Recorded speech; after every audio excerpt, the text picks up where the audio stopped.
In any case, when I was 28, to make a long story short, some friends of mine gave me a copy of the Quran.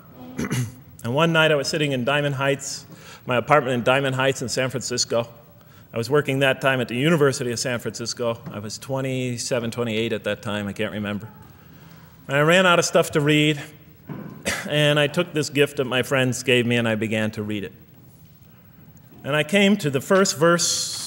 Well, I opened the Quran, read the first page, then the second, and then very quickly, in the second surah, about 37 verses into the Quran, I came upon the story of mankind. And I have to admit, I read through it very quickly. It was about 9, 10 verses long, story of the first man and woman. And I recognized some of the details. It was similar to what I had learned when I was a child, but I noticed that there was something wrong. It was apparent to me that whoever authored this Quran, of course I wasn't a Muslim at the time, so I didn't have any idea who that was, whoever authored this Quran clearly did not understand the real meaning of the story, because they had obviously gotten the details confused. They didn't even understand the whole purpose of the story. And so I just read through it once, and then I read through it again, just to try to see what kind of point the author was making, and then I read through it a third time and a fourth, and then I realized this is something strange going on here. I'm going to read this much more carefully. I'm going to need to go through this story line by line, verse by verse, because it's obvious that the author is trying to bring out another point. And I wasn't quite sure what it was, but definitely he packs a lot of meaning into almost every word. And I thought the writer, at least, seems to have a great measure of brilliance. And so I'll try to sort of take you through what my experience was as quickly as I can. So I came to the 30th verse of the second surah, Surah Al Baqarah, and it began like this. It said, "Behold, your Lord said to the angels, I am going to place a vicegerent on earth." The Arabic word is khalifa. It means a representative or an emissary of mine. "I am going to place a vicegerent on earth." And they said, the angels said, "Will you place therein one who will spread corruption and shed blood, while we celebrate your praises and glorify your holiness?" And God said, he said, "Truly I know what you do not know." See, that's the verse that hooked me. That's the verse that caught my attention. That's the one that kept on making me read the story again and again and again. Because listen to the way it begins. "Behold, your Lord said to the angels, I am going to place a representative of mine on earth, a vicegerent of mine, an emissary, one who acts on my behalf." I thought, that's not the way it goes. You're not supposed to be placing man on the earth in some positive role, some elective office. You place man on earth as a punishment for his sin. Clearly, I knew the author didn't quite get the point. But still, it was an amazing line. But then I come to the next line, and it says, "And the angels say, will you place therein one who will spread corruption and shed blood, while we celebrate your praises and glorify you?" I looked at it again. I couldn't believe the question. They said, "Will you place therein one who will spread corruption and shed blood, while we, the angels, celebrate your praises and glorify you?" I looked at that and I said, exactly. That would be my question. Why would you create this being, supposedly for some positive role, when he's capable of doing tremendous wrongdoing? When he could spread corruption and shed much blood? Why would you create this violent and pernicious creature when you could create angels? As the angels clearly say, while we, the angels, celebrate your praises and glorify you. They were asking one of the most fundamental questions in the entire history of religion. Why create you, man, this utterly fallible creature, this creature who could rebel against God's will, who could do such tremendous wrongdoing, who could wreak havoc like no other creature on earth, when you can make them angels? And look where the question is being asked. It's being asked in heaven. It's almost like saying, look, why don't you just make them angels and be up here in heaven with us, you know? Why don't you just make them angels, pop them into heaven, he's fine. Why would you put him on earth where he could feel distant from you, where he could work out his worst criminal tendencies, act them out, feeling somehow independent and apart from you and free to do whatever he wants? when you could just make them angels and put them in heaven and make them perfectly submissive to your will? I looked at that question and said, that's my question. I'm not even a single verse into the story of mankind, and there before me I see my question. That whole question, everything that I ever thought, everything that I ever experienced, everything that I ever knew was in that question. It was as if the author took my life and wanted to pick out exactly the right question to humiliate me, to provoke me, to anger me. Why create man, this most destructive and violent creature, when you could make them angels? And then look at the answer. And he said, God said, truly I know what you do not know. You know, in modern parlance, we would say, I know exactly what I'm doing. I read that and said, what? You know what you do not know? You know exactly what you're doing? Well, please inform me. Tell me what you're doing. Because, you know, I'm 28 years old and I haven't figured out it yet. And I have a lot of issues that I'm still dealing with that's connected to this question. You can't just get off that easy. You can't just tell me you know exactly what you're doing. Not after what I've been through. Not after you made me this way. And then I realized, of course, I was arguing with a God I didn't even believe in. And that would happen several times as I read through the Quran. And sometimes I would just get into so agitated by what I read, I'd start arguing with this voice that I'm reading before me, that's calling to me. So we turn to the next verse. Well, it turns out that the Quran just doesn't dismiss the question. It starts to answer it a little bit. And in the next verse it says, and he taught Adam, God taught Adam, the names of all things. And then he placed them before the angels and said, tell me their names if you are right. So this verse is clearly referring to the previous one. But notice what it says. Now, from my own background, I remember Adam naming things, but it wasn't connected to any answer to any philosophical question. But here, notice what it says. And he taught Adam the names of all things. And I realized already, just from the first verse, you got to read these verses very carefully because it's packed with a lot of symbolism and meaning. And he taught Adam the names of all things. So here we see Adam is not only just a creature who knows how to name things, who's acquiring the gift of language, but he's also a learning creature. God is teaching him. Now right here, right in this verse, and it'll come even clearer in the subsequent verses, that the very first thing that the Quran is going to emphasize here is man's intellect. He is a learning creature. He is taught. And what is he taught? What is one of the great intellectual gifts he's given in response to the angel's question? The gift of language. Because through language, mankind could not only learn, but he could learn things not only through his own experience, but he could learn things that other people have experienced of times and places that are hundreds, thousands of years and miles separated from him. And so that all our knowledge becomes cumulative. Every generation learning from the generation before it. I'm learning today from authors I read from other sides of the world that may have existed 2,000 years ago. And so we all contribute to our collective learning and knowledge. And so I'll see later in the Quran, when the Quran will emphasize this again and again and again. Like in one verse it says, read in the name of your Lord who created. Created a man out of a tiny creature that clings. Read, it commands the reader. For your Lord is most bountiful. Why is he most bountiful? What great gift did he give you? For he taught man the use of the pen. And through it taught him what he otherwise could not know. And time again, the Quran will call upon man to use his intellectual faculties and swear by his intellectual faculties.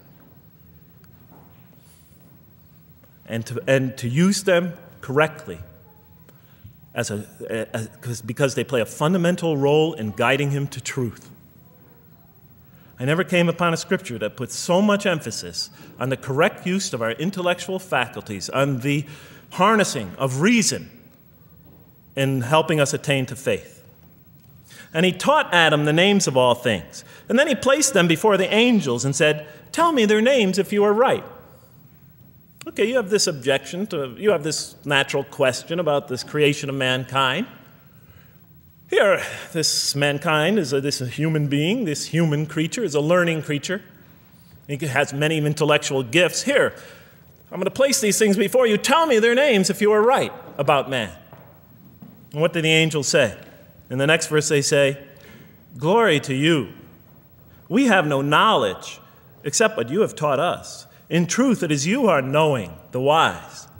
They say this task, this intellectual test that's put before them is beyond their grasp. Notice what they emphasize. We have no knowledge. This would take knowledge. This would take an intellect that they don't possess. In truth, it is you who are knowing, the wise. You got it. It's easy for you. You're the knowing, the wise. You have knowledge. You have wisdom.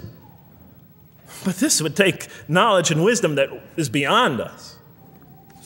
And so in the next verse we read, and he said, "O Adam, tell them their names." And when he had told them their names, notice how it's just like it's nothing for him. For mankind, he has this phenomenal ability. And when he had told them their names, as if it's just a triviality for man, he names them.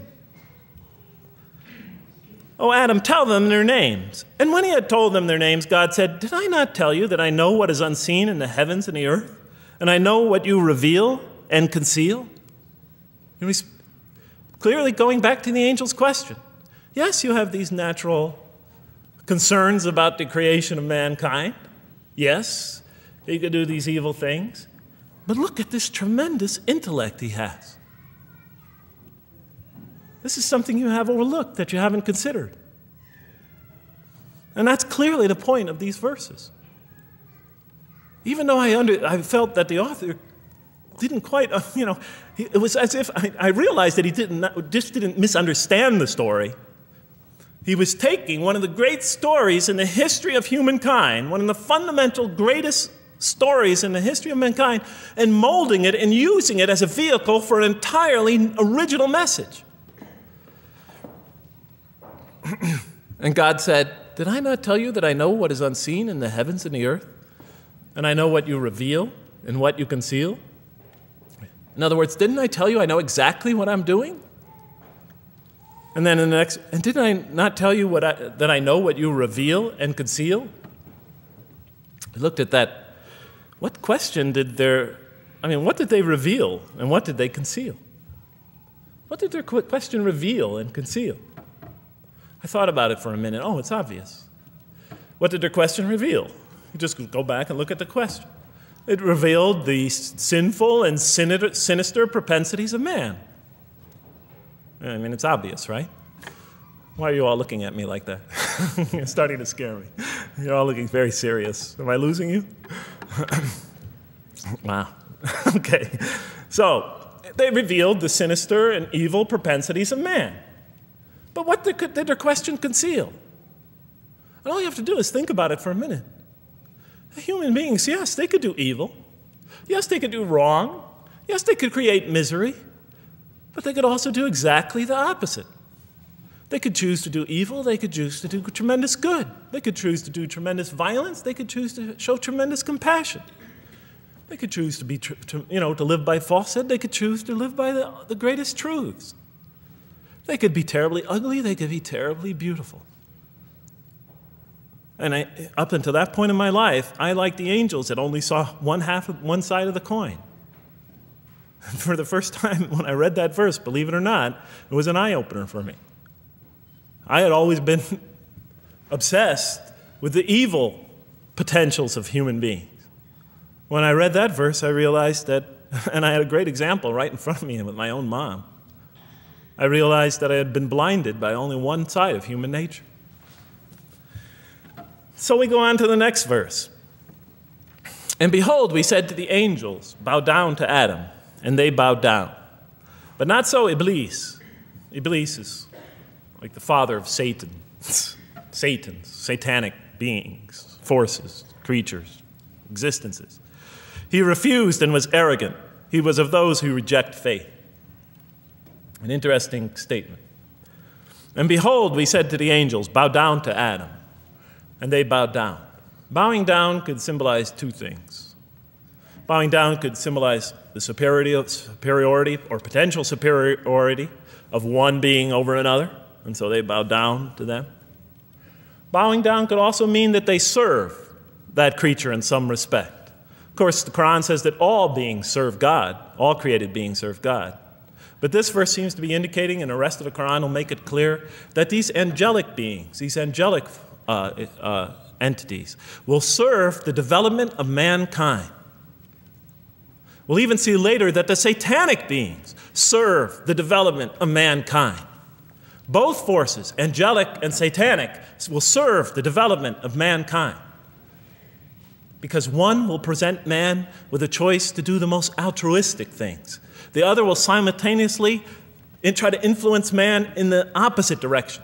And so human beings will be moral creatures, and they'll have to make moral decisions. And it's in those moral decisions that they will grow spiritually and morally as human beings. And they'll take that into the next life. And the angelic and the satanic forces will be catalysts for those moral choices that they make. They will heighten the human being's awareness of the rightfulness and the wrongfulness of the choice he's about to make. And the self, the soul, the nafs, as they say in Arabic, will have to make the ultimate choice between good and evil. And that choice, that test will come again and again and again as human beings either grow or decline. And those tests will come again and again and again to try to help him towards his spiritual evolution, to bring him back. But that choice is ultimately ours. But I'm getting ahead of myself. And so we said to the angels, bow down to Adam, and they bowed down. But not so Iblis. Iblis is Satan, this rebellious force, this evil prompter, the one who whispers into the human heart. He comes into being. And with the introduction of Satan, we have the introduction of evil, that evil influences on human beings. And notice why Iblis does not bow down. He refuses because he was arrogant. You know, we often hear what's the root of all evil? In the West, it's always money, greed, etc. Here the Quran says that, seems to be saying that the root of all evil is not always material wants. It's not always money, it's not always greed. At the heart of evil is arrogance, putting yourself above all others, of assigning to yourself special priority and neglecting the rights of others, of pride and arrogance and envy, the source of evil. He was of those who reject faith. I looked at that verse and I said, okay, I get why you would create angels to sort of influence man in a positive direction. But why in this story now are you introducing Satan? What sort of role was Satan play? And then, of course, you just think about it for a minute and you say, yes. The story is telling us that on one hand, we have these magnanimous urgings come from one direction. On the other hand, we have these satanic urgings coming from another direction. In other words, the Quran is telling us that man is not only a learning creature, but he's a moral creature. He has understanding of right and wrong. And God infuses those, allows those influences to come to him. Man is not only an intelligent being, but a moral being. And we said in the next verse, O Adam, dwell you and your spouse in the garden, and eat freely thereof what you wish, and eat freely thereof what you wish. But come not near this tree, for then you will be among the wrongdoers. I looked at this verse and I was, starting to wonder if the author was drifting back to the old story again. I was confused. And we said, O Adam, dwell you and your spouse in the garden, and eat freely thereof what you wish, but come not near this tree, for you will be among the wrongdoers. I thought it was drifting back to the old story. Man sins, man's punished for his sins with earthly life.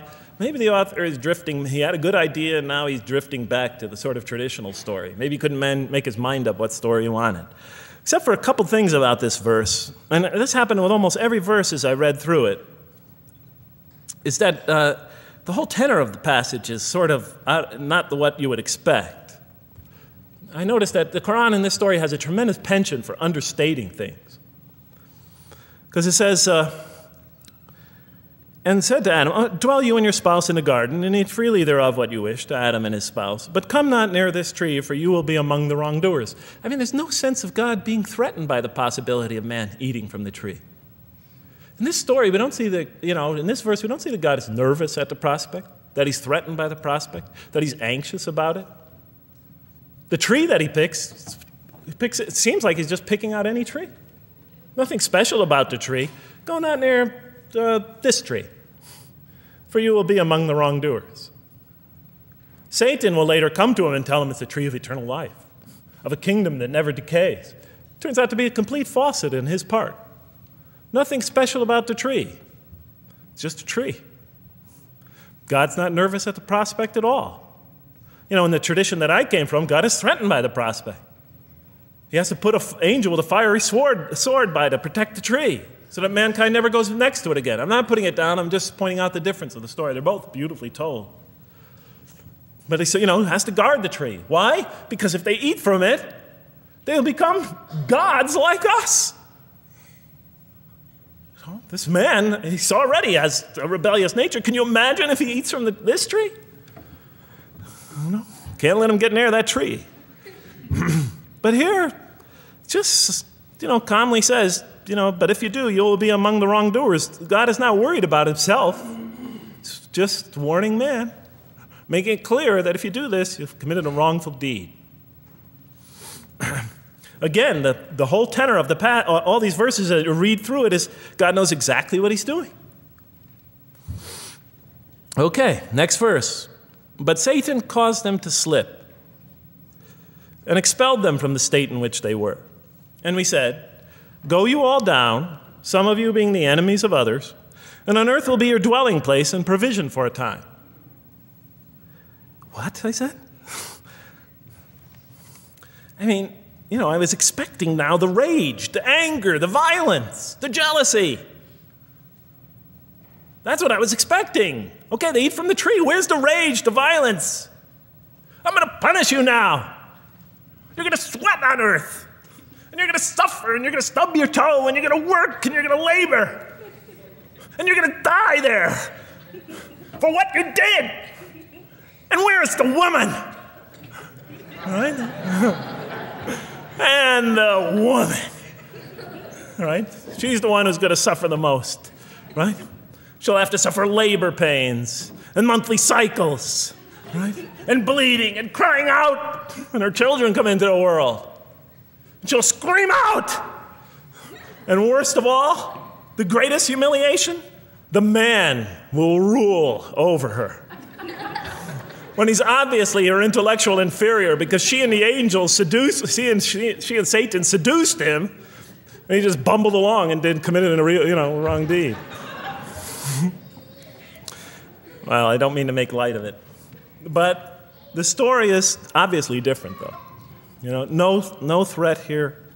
As a matter of fact, look at the way it says, O Adam, dwell you and your spouse in the garden, and eat freely thereof what you wish. But come not near this tree, for you will be among the wrongdoers. Then they make the mistake. But Satan caused them to slip and expelled them from the state in which they were. And we said, go all you down, some of you being enemies of others, will be adversaries of others. Some of you will be adversaries of each other, and on earth will be your dwelling place and provision for a time. This is not a deity losing it. If you look at it, I mean, on earth will be your dwelling place and provision for a time. That's not the words of a God that has got lost, that is really extremely upset. On earth will be your dwelling place and provision for a time. But notice something else about this verse. I mean, when you read these verses for the first time, I don't know, maybe I'm nuts, and many people think I am. But when you read these verses for the first time, I mean, this is just so much that catches your attention. But Satan caused them to slip. I remember, I couldn't get that verse out of those words out of my head. Satan caused them to slip. To slip? The greatest sin in the history of the human race, and it's called a slip? In my culture, slip means, you just momentarily, for a fraction of a second, you lose your focus. It's not a big deal. My Uncle Bob used to always say to me, Jeff, I'm sorry, I'm 5 minutes late, I slipped up. The understanding is it's no big deal. It's just a slip. That's what we say when we make a minor mistake. I slipped up. Don't worry about it. Never happen again. A slip, I said? Momentary loss of focus? The greatest sin in the history of humanity? Why we're all here? Why we're all suffering? Why we experience death? A slip? I didn't believe it. I went to my Arabian friends at that time. I didn't know any Arabic. I came to this verse. We went through it line by line. I said, now don't change any words. Just read them one at a time. But Satan made them, and I said, okay, this one right here. What does it mean? Tell me what that means. They looked at it, it says, slip. Slip. And expelled them from the state in which they were. A slip, I thought? But then maybe I was trying to force the traditional understanding, the traditional interpretation. Maybe it was just a slip. I mean, after all, they didn't commit murder. They didn't commit robbery, rape, pillaging, assault. They ate a couple of pieces of fruit. Well, it's not the greatest sin in the history of humanity by any means. And then the next verse says, and then they were expelled from the state in which they were. Well, what state were they? Let's see now. Let's go back from where we started. First, mankind is being taught. We see he's an intellectual being. Then we show he's a moral being. Moral being means he's a being that's going to have to make choices. And then God gives him this choice. It's not a huge deal. It's not the gravest sin in the history of humanity by any means. It's minor by any standards. They make it, though. We see that God originally intended to put man on earth as his vicegerent. We see a period of preparation where he's being prepared intellectually, where he's growing as a moral creature. When does God finally put him on earth? What signals that he's ready to begin? He makes his first independent choice. It's not the worst deed in the history of humanity. It's minor on anybody's scale, but it shows that mankind is ready to act on his own, to be his own, to make his own choices, that God has empowered him to make choices, and he's ready to make them and carry them out and see them most often to their expected ends, if God wills. And that seems to be the only real significance of it. But I thought, maybe I'm getting this wrong. Maybe God just blows off into an angry rampage the next verse. So I look at the next one and it says, and then Adam received words from his Lord. And God turned to him mercifully, for he's oft returning, ever merciful. Well, if I had any doubts up till now that God is not enraged by what this has happened, that God hasn't prepared mankind for this choice, for what was eventually going to happen, that all this was preparation for mankind to begin his earthly sojourn in this famous allegory. If I had any doubts before now, I had them, certainly didn't have them after reading this verse.